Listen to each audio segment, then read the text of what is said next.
One day, you walk past the same old mirror and don't recognize yourself. You stop, then move on, as if it were just a slight mistake. But deep inside my chest, something broke. I used to think mirrors were reflections of truth. But the alchemist did not believe that. For them, mirrors do not reflect faces, but the transforming soul, a portal, a fragile interface between the material world and spiritual truth. Fulcanelli once wrote, "Mirrors are the gateway between the two worlds, where light melts into darkness, and vice versa." So, maybe the mirror hanging in my bathroom, the one that silently brushes my hair and washes my face every morning, isn't as honest as I thought. This morning, like every other day, I woke up at dawn. The sound of birds on the balcony mixed with the sound of garbage trucks passing through the alley. I got out of bed, my body a little slower than a year ago, and stood in front of the mirror. Just a few seconds. I turned away. It's not that I don't like looking at myself. It's just that I don't know who I'm looking at. The mirror, an old thing, it doesn't change. But what it shows me is changing day by day. Those eyes are deeper sunken. Skin with folds like a map scribbled on the past. Hair, once coal black, now silver like October clouds. I looked at it and felt as if I was standing before a vague copy of myself. Someone from another era, no longer the me of the 30s, 40s, but not necessarily the me of today. People say old age is inevitable, but no one tells you that.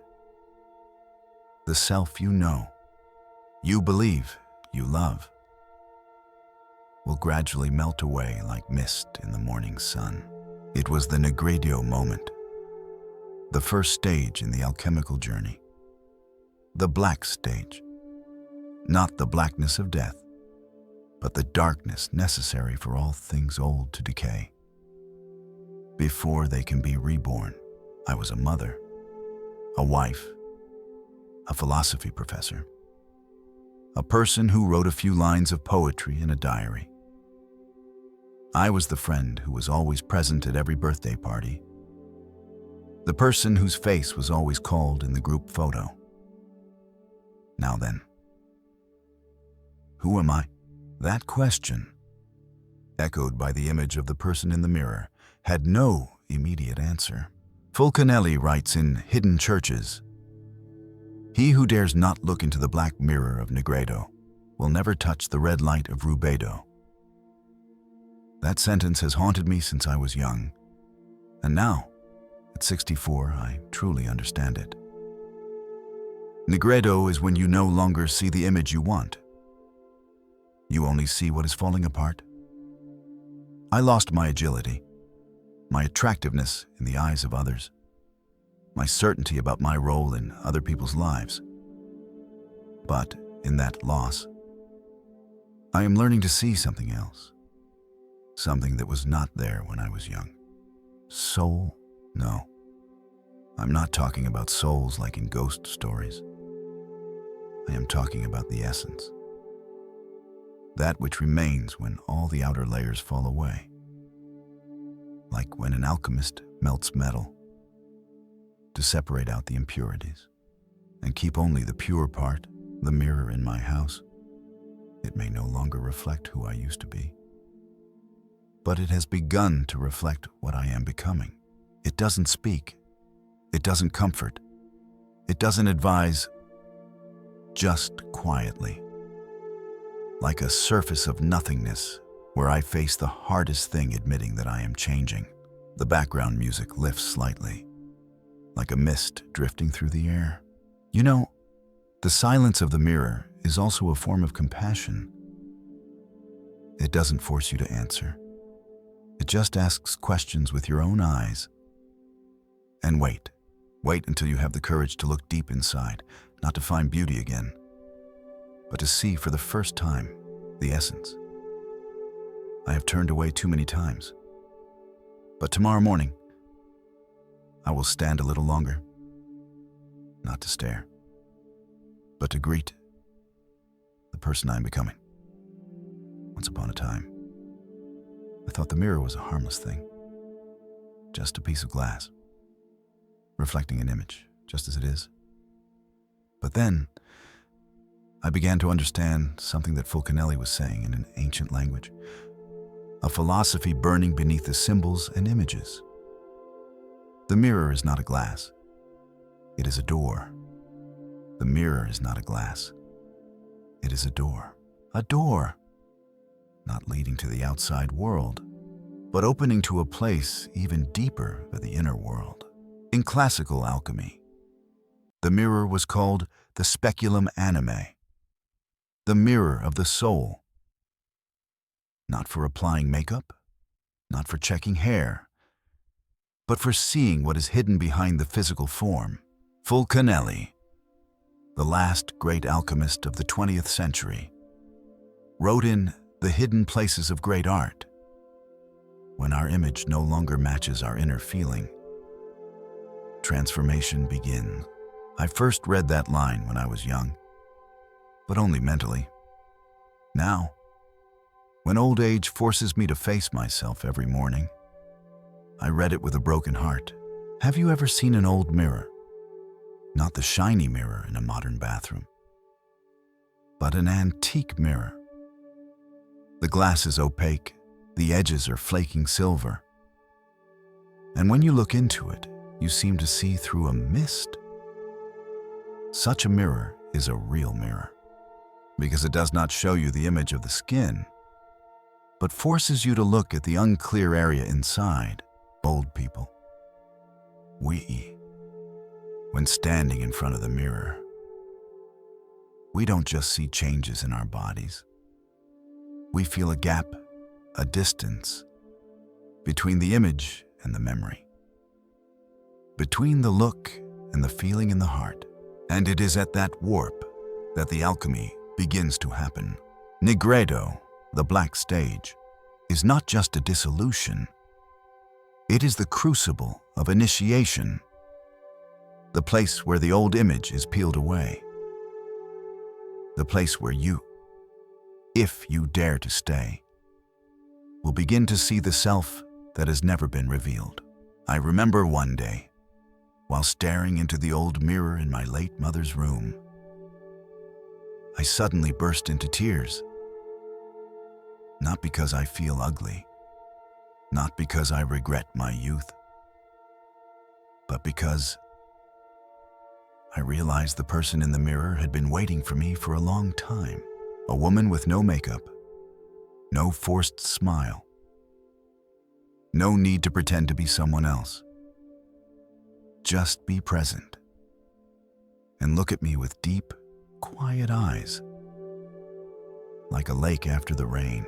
I understood then the mirror not only showed me what I had lost, but also what I still had, a light beneath the surface, something that does not age, that does not change, that does not decay with time. It was the part of my soul that my everyday mirror had never shown me. When ancient alchemists began their journey of alchemy, they did not immediately pour the metal into the furnace. They began by looking in the mirror, not to look at the shape, but to confirm that I am ready to disintegrate. The mirror doesn't lie, but it doesn't tell everything either. The mirror remains silent. Let you hear the echo from within. If you're over 50, you've probably turned away, not wanting to see yourself in the mirror in the morning. But I beg you next time, please stand back a little. Just a little. Look not with your eyes, but with your mind. Listen to the first feeling when you make eye contact with yourself. Maybe it's sadness. Maybe it's fear.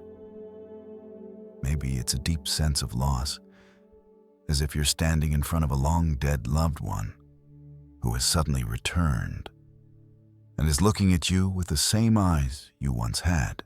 It is the threshold where the healing journey begins. We cannot begin any form of transformation without knowing who we are and what we are facing. The mirror, silent as a sage, will not give you the answer. But it will give you a chance to witness the disintegration, not with panic, but with compassionate stillness. And if you are patient enough, after a while, in that silent mirror, a new light will appear. Not the light of youth, not of the past, but it was a very thin, very real light. Like a small flame in the ashes. The alchemists called it prima materia, the second substance of life. The gold hidden in the black ash. I used to look in the mirror to see my face. Now I look in the mirror to see my soul returning. There was a kind of panic without the screaming. There were no hands on heads, no tears streaming down, no banging on doors or stomping in anger. It happens in silence, in dimly lit rooms and on very ordinary mornings. It started with one look in the mirror and realizing, my face is a little sunken today, just a little. Then the next day, a little more. No warning. There is no etiquette for the moment when you lose sight of your own gait. I remember one day. I walked quickly through the glass door of a shopping mall. The light reflected my shadow in the outer glass. I turned to look and was startled. I thought it was some old lady walking behind me. But it was me. Me. The feeling was not loud. It was like a small cut. But the blade was very thin, so the blood did not flow out immediately. Only a few seconds later, something warm prickled at the heart. Young people often see old age as a slow process. But for me, old age comes like a sacred fire. Not blazing, smoldering, brewing, like calcination in ancient alchemy. First stage, melting raw material to separate impurities. Fulcanelli writes, "No gold is ever made without first passing through the fire. The fire of the collapse of old forms, when you realize your eyes are no longer sharp, your hands are no longer steady, your voice is no longer resonant. Well, it's not just old age. It's a form of spiritual disfigurement. Part of the ritual, though there was no priest, no bells, and no witnesses, just you and your body, which is slowly changing like a silent laboratory where the fire of time is still burning. I spent a lot of time in front of the mirror, lotion in hand. Not because I was hoping my skin would return to normal. I just wanted to delay it. Delaying the moment I had to accept that this was actually happening. That I was changing. And that's when I understood growing old is not about losing. It's about melting to find the original. Every crow's foot is a sign of an emotion that has happened. Every gray hair is a question that has never been answered. Every age spot is a seal that seals a memory. I don't try to hide them anymore. It's not that I'm not afraid of aging. I am. But I realized every time I ran away, I moved further away from the healing process. Alchemy does not begin with beauty. It begins with the rough, the painful, and the broken. Fulcanelli calls it a gentle death of the outer layer. Then something bright inside can slowly emerge. One morning, while combing my hair and seeing a few more silver strands fall out, I smiled to myself. not because I was happy, but because I knew I was being melted.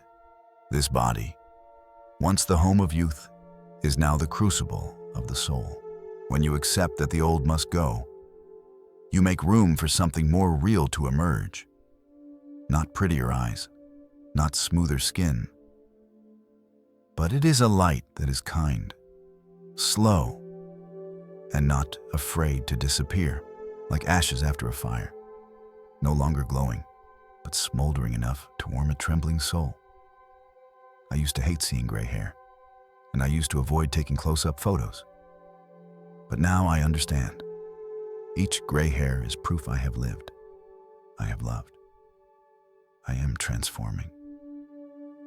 One night, I couldn't sleep, not because of illness, nor because of anything too painful.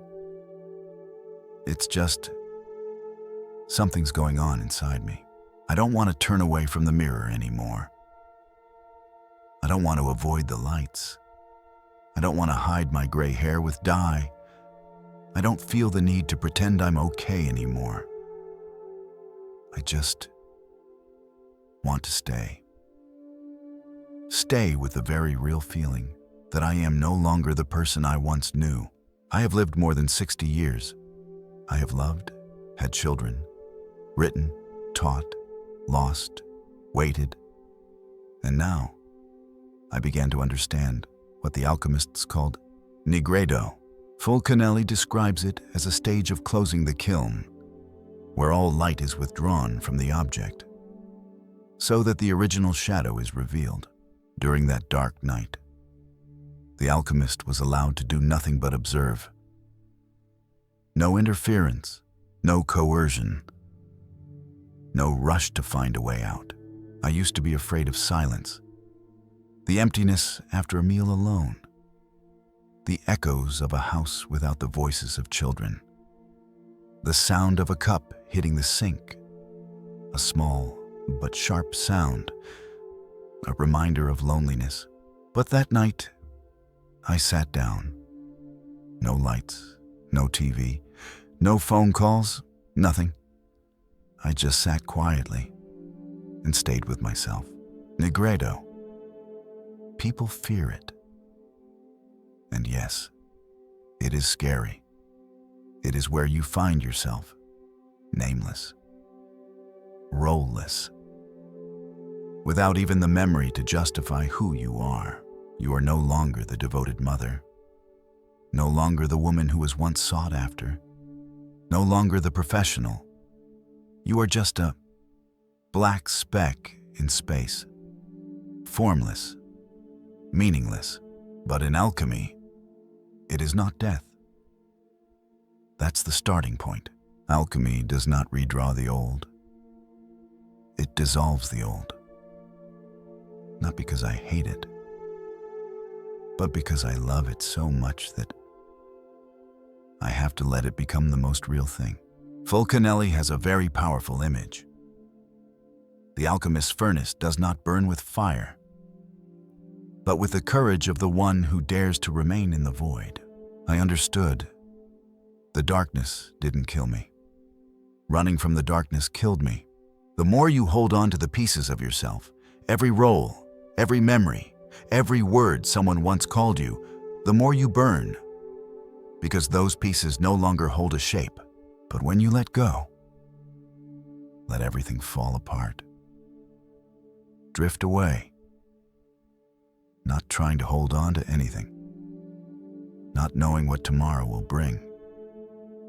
Then you start turning into gold, not the gold that glitters, but the gold of the transformed soul. I used to think Nigredo was depressed, but no. Depression makes you sink and lose your direction, and Nigredo makes you disappear to be reborn. You become nothing to hold on to, and that is when you are light, like a first element, unformed, like a soul washed clean of all identification. The next morning, I stepped back in front of the mirror. The person in the mirror is still me, still with the wrinkles, tired eyes, and gray hair. But I saw something else. A dark shadow behind him. Not as scary as I thought. It just stood there like an indispensable part of my being. I realized the darkness is not outside of me. It is me. It is the part I never had the chance to touch. When I was running too fast with the roles in life, and only when I stopped, in the middle of the night, doing nothing, wanting nothing, did the darkness open its mouth and speak in a very strange language. I did not come to destroy you. I came so that you could become yourself. I used to think I would be lost in the night. But then I understood. It was in the night that I found myself. Darkness is no enemy. Darkness is the womb of the soul being reborn. There are books. We read at 20 and put them aside because they seem dry, distant, vague as smoke. Then, 30 years later, I accidentally opened it again. And suddenly, it was a second mirror, not reflecting a face, but the shape of a soul. I opened the Fulcanelli again. The old book was printed on yellowed paper. The pages rustled like falling leaves. The print was small, regular as prayer. I never understood. But that morning, right after the nights of Nigredo, I reread a passage, and it was as if an electric current shot through my chest. Where do you seek the furnace? In ancient towers, in secret rooms, in metals wrong? The furnace is your heart, where all matter is burned with pain and purified with love. I put the book down. Silence. Outside, it has just started to rain. No thunder, no storm, just rain. Soft as whispers of answers from the universe. I looked around my room. There was no laboratory, no test tubes, furnaces, or metal powders, just me. A body that started to ache when the weather changed. A soul that was broken many times because of separation, because of change, because of silence. And I understand. I am the furnace. All that I have endured. The gaze from the mirror. The disintegration of roles. The silent loneliness, the sleepless nights. They are not signs of the end. They are fuel. They are firewood. The furnace does not need an external fire. The furnace burns itself from within. In the alchemical journey, there is something called Athenor, the sacred furnace, where everything is cooked at a steady, slow, and unquenchable temperature. I don't need to find Athenor anymore. I've been living in it for decades without knowing it. The mornings when I look in the mirror with a broken heart, that is when the fire smolders. The times when I cry while eating alone, that is when raw metal begins to melt. The years when no one remembers, that is when the soul settles down and distills into light. We don't just go through life, or we make ourselves. People often ask, what is old age for? I'm not answering like a book. I just want to say old age is the final crucible, where you are no longer distracted by roles, no longer have anything to prove. Only your being is in the making. I began to see myself as no longer a victim of time, no longer seeing gray hair as a sign of loss, no longer seeing wrinkles as enemies. I see each of those marks is temperature, is the milestone that indicates the process is underway. The gold is about to appear, and that gold doesn't need anyone to praise its beauty. It only needs one thing to be real. Fulcanelli emphasized, only when you sit still within yourself will the furnace begin to work. I used to run away from myself. Through busyness, through sacrifice, through constant good deeds. Now I understand. Everything out there is right. But if I don't come back to sit in this furnace, where I feel alone, shapeless, unimportant, then I will never truly mature, ripe, like autumn fruit, like ashes after a long night, like silence after 1,000 meaningless words. One day, I looked at my hands while washing dishes. The skin was dark, with age spots all over it. And I thought, this is not a withered hand. This is the hand of an alchemist. No gold needed. No fame needed. No one needed to know. Just take it easy. I used to think I was a survivor, but in fact, I was a forger in a sacred furnace without smoke, where the fire was the pain of being loved. I don't remember exactly what day it was. Just remember, that morning, I sat down in front of the mirror, and for the first time in years, didn't fix anything. No hair fix, no lotion, no looking into my eyes and sighing, no trying to make myself look less old. I just sat and watched silently. A woman of 64. Her hair was gray, slightly disheveled from lack of sleep. Her eyes were sunken. Her cheeks had lost some of their flesh. Her skin no longer held water. And I'm not trying to hide anything. I stay with the weariness. No more avoidance. Fulcanelli once wrote, "Every falling form leaves room for the spirit to rise." But the spirit only appears when the alchemist no longer wants to hold on to the old form. I used to resist aging. Politely, civilly, but resisting nonetheless.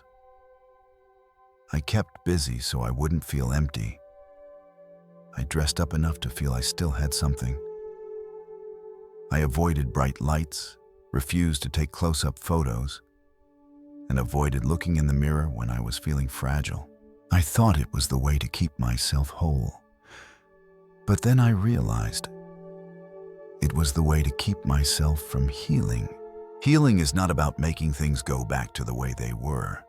It is not about recovery. Healing is coming to terms with the brokenness. It is sitting down in the middle of a room full of cracks and saying, yeah, this place is broken, but it's still home. I started doing small things, but doing them with complete presence. Make tea not to drink in a hurry. Make tea to watch the water change color. To hear the teapot's soft sound like a lullaby to old age. I comb my hair, not for beauty, but to thank my body for still being able to touch itself. I write a diary not to narrate, but to listen to the smallest echoes within myself, as if each word were a young root searching for new soil. When we are young, we live in action. When we are old, if we are quiet enough, we begin to live in witnessing. I don't need to do much more. I need to be with myself. And surprisingly, when I stopped demanding that I recover, something new began to sprout peace. Not peace because everything is okay, but peace in the midst of instability. I began to realize the stretch marks didn't break me. They just softened me. Ancient alchemy had an important stage, fermentation. No fire, no bang, no light. Just new life quietly forming in the darkness. Slowly. Still. Like a batch of wine deep in a cool cellar. The healing of old age, same thing. Not glorious, not clear, not recognized, but it's true. Fulcanelli calls it colorless light. A light that is not as bright as the sun, but rather dull. like the warmth left after an embrace. One day, I opened my old photo album. Instead of sighing, I looked at each picture like one would look at a relic. Not to regret, but to thank. Thank you, youth. Thank you, old face. Thank you for the times I loved, was disappointed, trusted, and was broken. I thank the old versions of myself because they disintegrated. Today I became the new soil for what is growing. I don't know how long I will live, but I know I will live more authentically, deeper, with less expectation, but more presence. I used to think healing was about finding something that was lost. Now I understand. Healing is about agreeing to lose something so that the soul can begin to grow. Yesterday, I happened to see myself smiling in the mirror. Not because someone made you laugh, not because you're polite, not because you feel better. Just a very small moment. When I was brushing my hair and the sunlight came through the window, shining on a single silver strand falling on my shoulder. I smiled.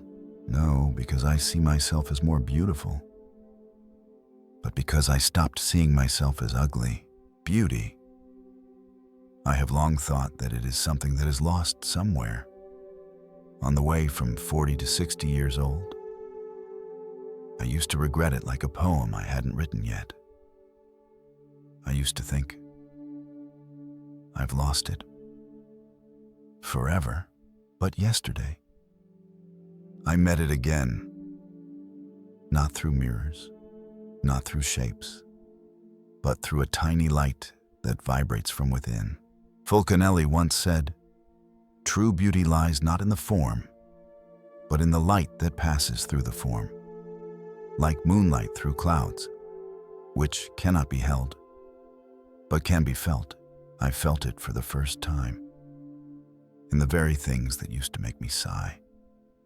Crow's feet at the corners of the eyes. Gray hair no longer holds its style. Slower gait. A little heaviness in the hips. All of this is no longer evidence of aging, but the handwriting of time written on my body that I have lived. I used to think beauty means being recognized by others. Now I think back beauty is when I no longer argue with myself. No need for heavy makeup. No need for concealer. No need for retouched photos. No need to look back at old photos to comfort yourself. I don't need to compare anymore. I just need to be present. There is a form of light that only appears after all the outer coatings have dissolved.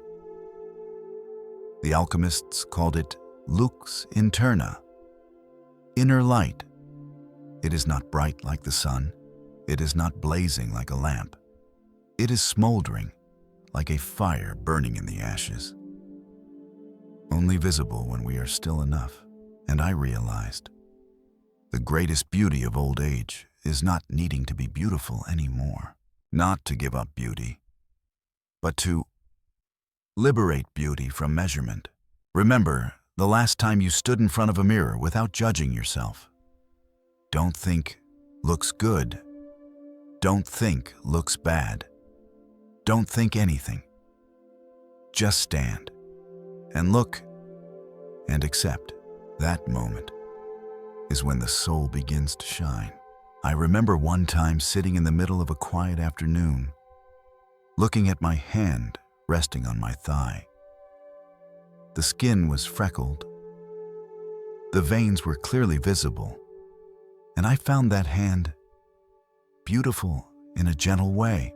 Beautiful not because of youth, but because after going through so many brokennesses, still open, still know how to grasp, know how to let go, know how to touch, know how to put on the chest whenever the heart is empty.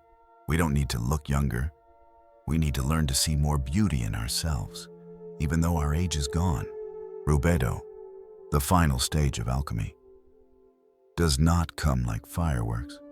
It comes like morning dew, thin, light, but it makes the leaves sparkle with fire. I used to think I was no longer glowing. Now I see. I am still glowing. It's just that the light doesn't shine outwards anymore. It shines inwards. And when I sit among imperfections, I find myself enough.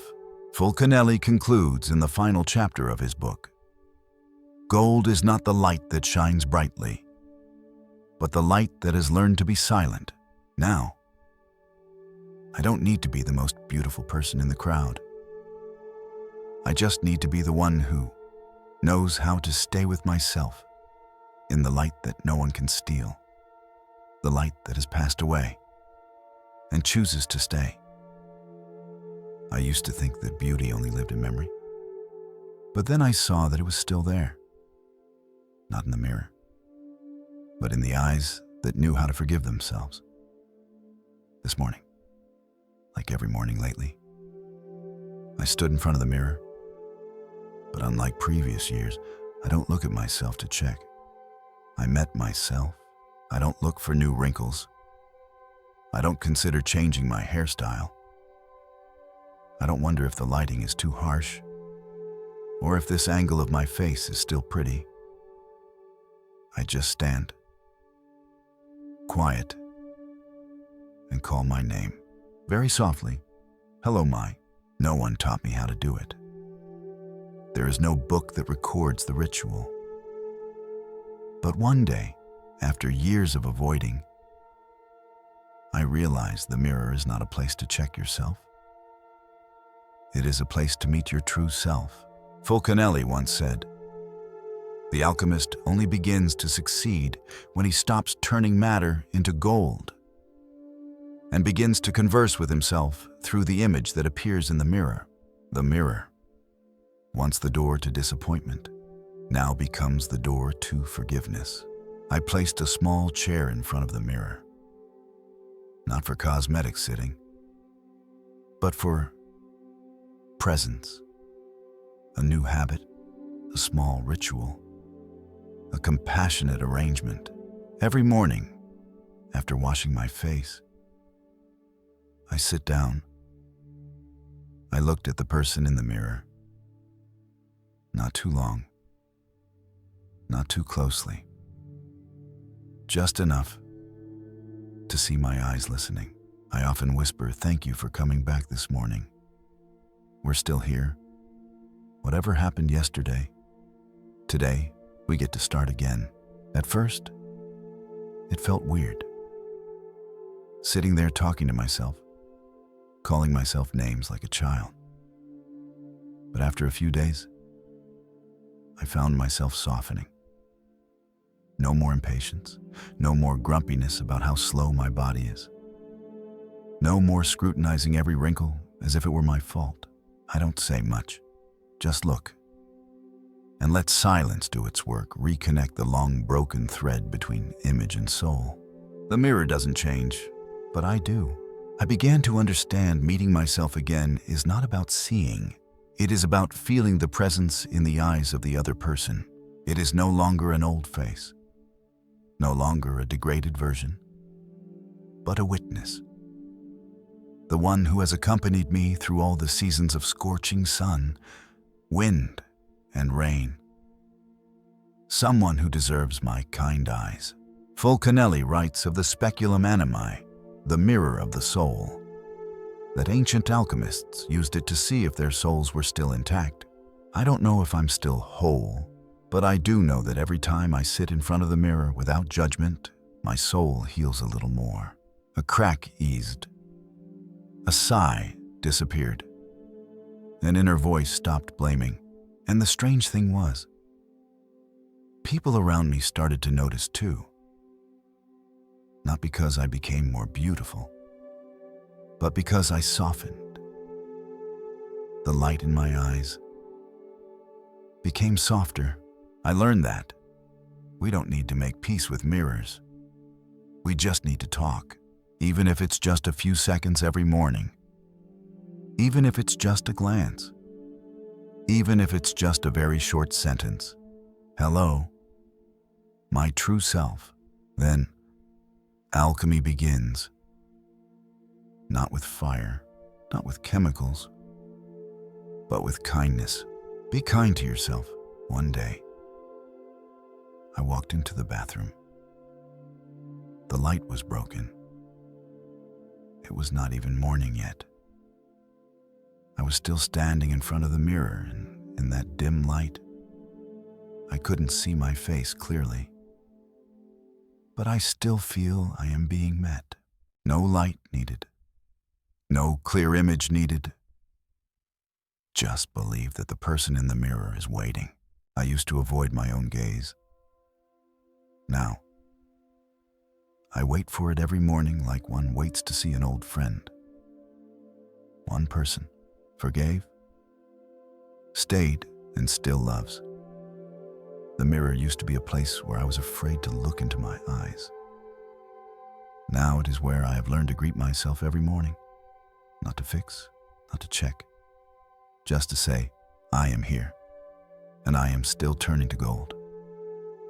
I have stood in front of the mirror all my life. When I was a child, I looked at her face growing up day by day. When I grew up, I fixed my hair, adjusted my lipstick, and regained my confidence. When I became a mother, I hid my dark circles after a sleepless night. And when I started to get old, to avoid looking for a long time, I thought the mirror was a wall, a cold wall, straight, no way through. It reflects everything I no longer am: the youthfulness, the smooth skin, the sparkling eyes. It reminds me every morning time has gone, and it does not come back. I used to blame the mirror. I used to blame myself. I used to blame time. And I used to blame the morning light that was too bright. But then, one gentle morning, when the sun was not harsh, and my mind was no longer turbulent, I realized the mirror did not mean to hurt me. I just had not learned to walk through it. Fulcanelli once wrote, "The alchemist, when looking into the mirror, does not seek an image, but a path. That path is not outside. It opens in, a door, not to another place, but to the oldest place, my heart." The mirror, in Eastern culture, is called Min-kin, the bright mirror. The mirror reflects exactly what is. No more, no less. And if we are calm enough, we will see the mirror does not judge. Only we are judging ourselves when we look in the mirror. I used to be afraid of my own image. But more precisely, I was afraid of the separation between the person in the mirror and the person I remembered. Between what I used to be and what I am. That is where the wall was built. But through this journey, I have seen what ancient alchemists often emphasize: to find gold, one must go beyond one's own threshold. The mirror, which seems to be the end, is actually the beginning. Every morning, when I stand in front of the mirror, I no longer ask, how do I look today? Instead, I ask, how far have we come in our journey of becoming friends with ourselves today? Some days my eyes feel a little sad. Some days they seem a little brighter. Some days there's just silence. But what changes is not the image, but the look. I no longer look through the mirror with demanding eyes. I look through companionship eyes, and in that look, I saw the door open. No more wall. The door doesn't open to a new world. It opens to a deep part of me that I've never dared to enter. A soul that's always waiting to be recognized. Not through makeup, not through titles, not through compliments. Just through a gentle look. We fear the mirror not because it changes, but because we refuse to change the way we see it.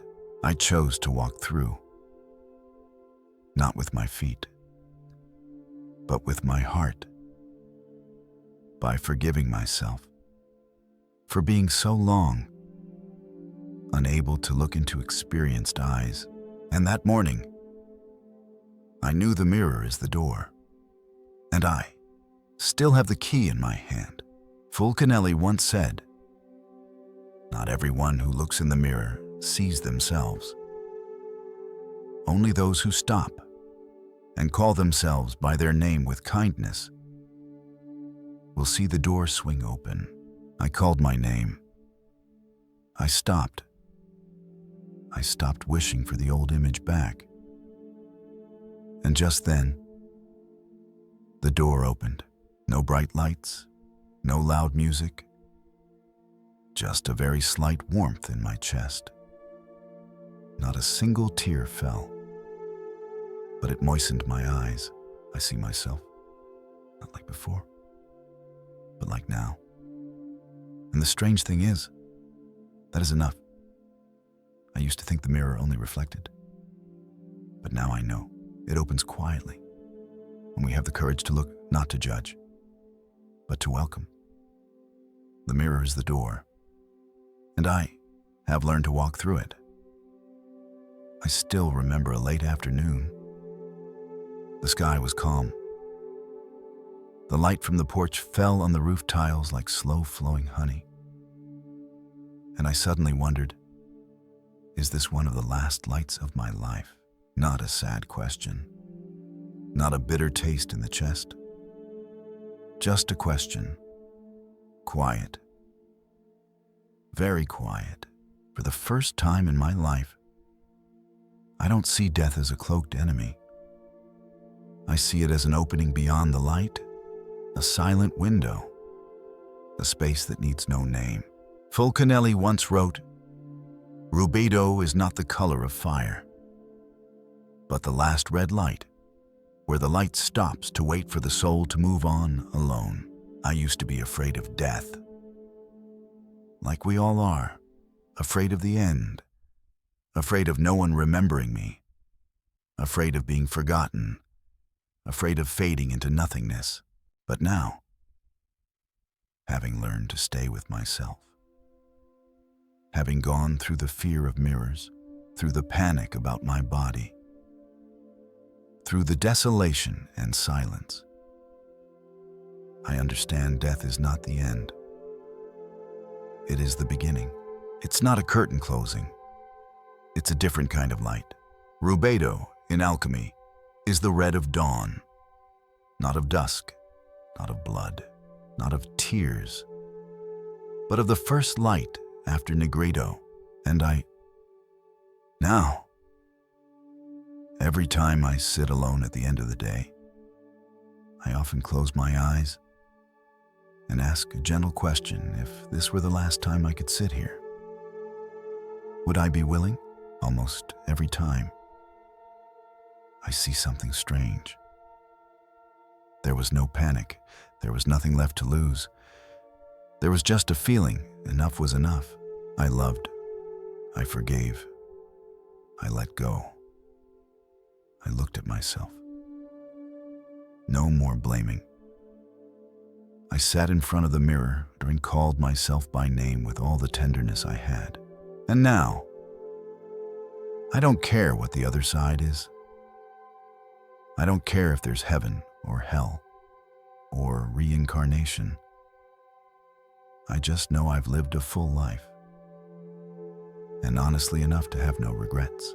Real beauty is to leave without rushing, to stay without clinging, to sit in the last light of the day and see it not go out, but only change into another form.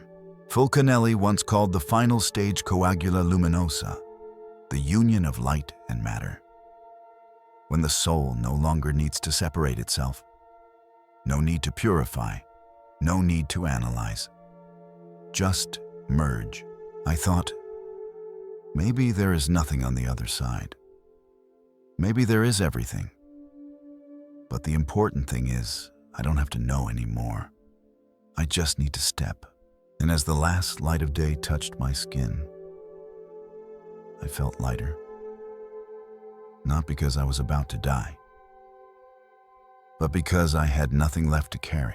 No more names, no more regrets, no more pictures left untaken, no one left to forgive, no more versions left to complete.